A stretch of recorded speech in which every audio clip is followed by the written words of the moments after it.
One summer, Jeff spent 2 weeks at his father's cottage. He liked spending time with his father because his father would teach him how to fish and hike and make huge fires at night. And there was one night Jeff really wanted to stay up and explore a bit the terrain.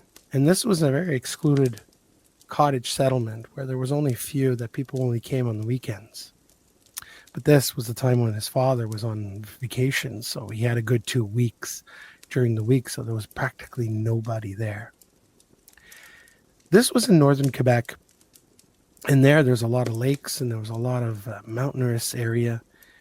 And in front of the cottage, there was a pretty big hill on a mountainside, and right there was a little cottage.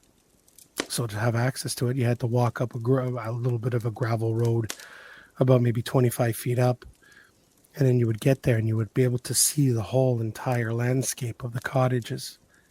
It was really nice, and that's what Jeff used to do. He used to go around and during the day and go play in the forest. So that night, his father was getting tired, and after making the fire, it was pretty late. It was around 10 o'clock, 10, 11 o'clock.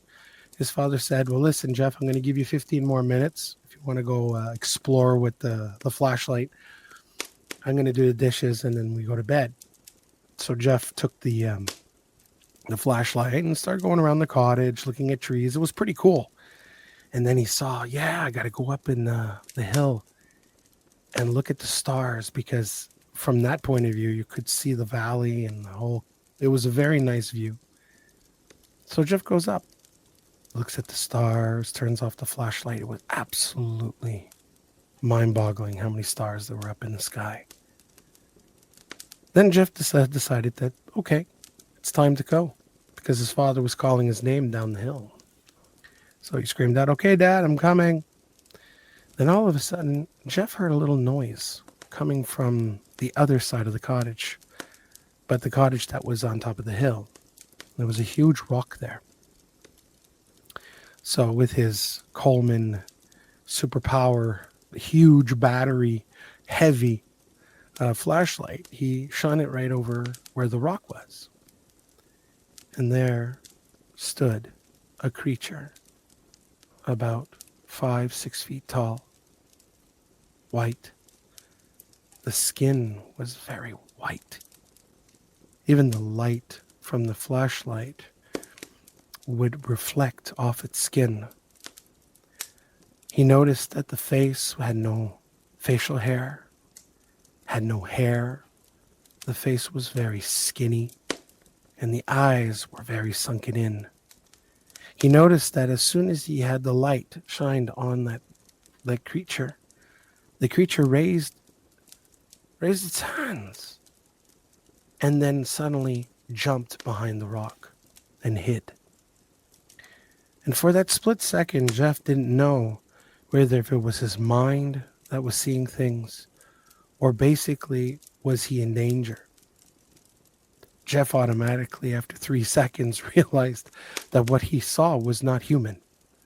Or if it wasn't really someone from that cottage. Because at that time, everybody knew everybody. So what Jeff did, and I think that was the best decision he took, is that he ran down the gravel road, having his flashlight pointed towards the rock, to keep always an eye on whatever it was that was hiding behind the rock. As Jeff got to the cottage where his father was, he looked back at the rock that you could see a little bit on top of the hill, and still he didn't see nothing. No movement, no noise. And as he ran into the cottage, he closed the door and locked it. But he realized that he could not tell his father, because his father was not a believer in anything of such things. And as Jeff, a young man, could not realize that what he saw was something unique, but yet terrifying at the same time. What was behind that rock? Why did it hide? And if he didn't shine that light towards that direction, he would have never known it was there. Would it attack? Would it have tried to kidnap? or even worse. At that moment, when Jeff turned the flashlight towards the rock, seeing the creature standing and seeing the expression on its face as it has been caught, or even scared, because obviously the reaction it was to duck and hide behind the rock. That night, Jeff kept on looking outside the windows, scared, wondering. And ever since then, Jeff never ventured off past the cottage limit. Well, not alone, always with somebody. You never know what you can find up in the hills, in the forest.